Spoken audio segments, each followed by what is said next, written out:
Getting to the end of a planner that you've used throughout the entire year is such a satisfying feeling.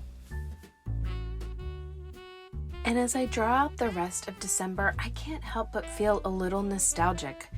2021 was a challenging year for sure, but there was also a lot of beauty in it.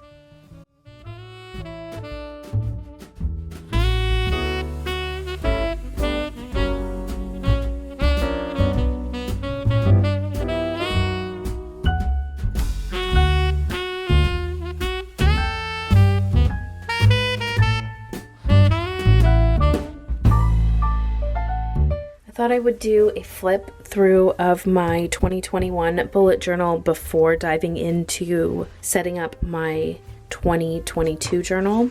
So I keep it pretty simple. I have a quote from Tolkien, cover page. Here's the index. I quit using an index at week 44. Here's my inbox. Any inbox post-its that I finished up, I went ahead and just put in the back. My goals, I did really well tracking them until Q4.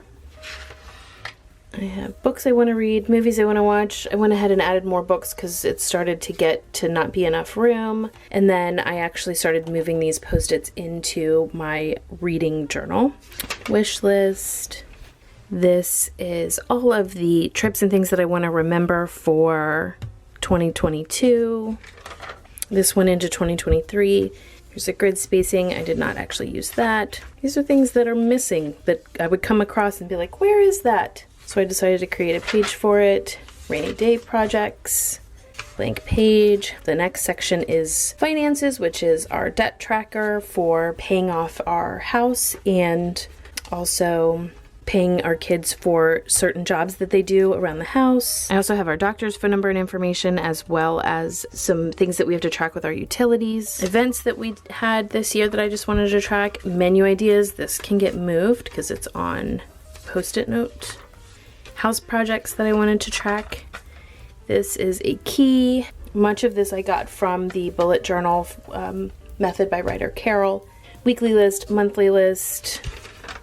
This is tracking all of the events in 2021, tracking headaches and my cycle and all of that for 2021. Then we move into the monthly, weekly, and daily views. So this is where I started to track purchases right on that cover page for the month. I printed these out for so much crafting, and then I have my weekly view, and I'll just quickly flip through that. So I typically did 1 week on 2 pages where I had a weekly view that was vertical. And then I did this kind of horizontal journaling, tracking my daily to-do things on here and starting to track my goals.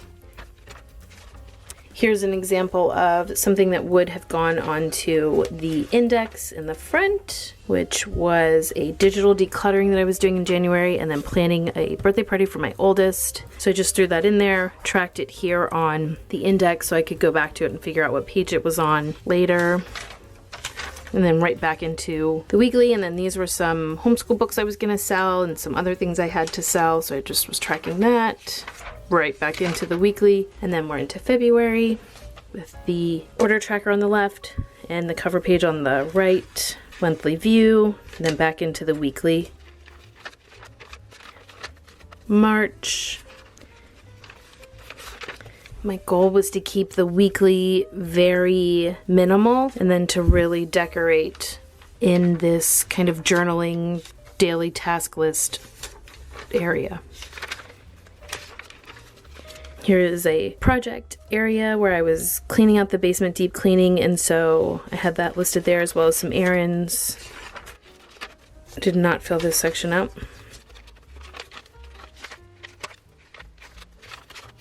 The May cover page.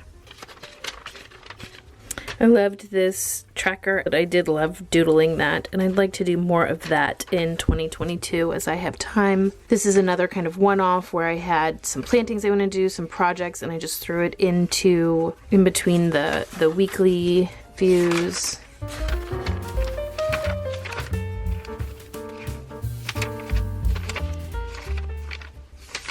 I would do my menu planning down at the bottom on that weekly view. Packing list.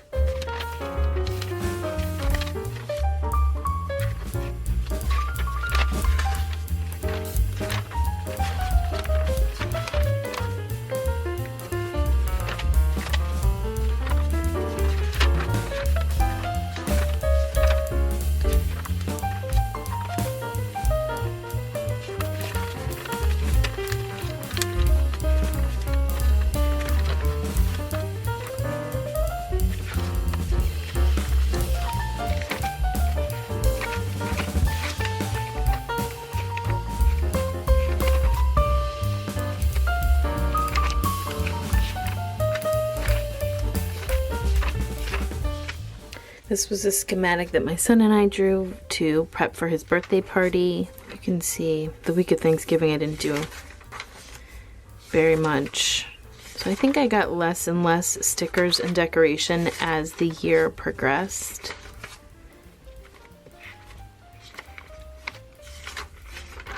In the weekly views.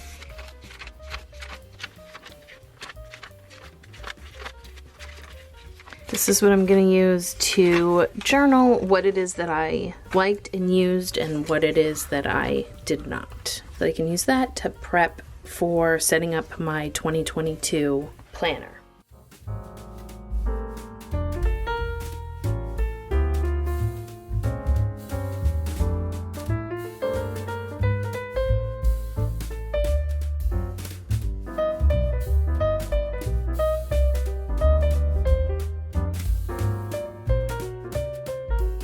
So here is a comparison of a brand new Stalogy with the 368 pages. I haven't cracked this open at all, compared to the Stalogy that has been used up very well throughout the year.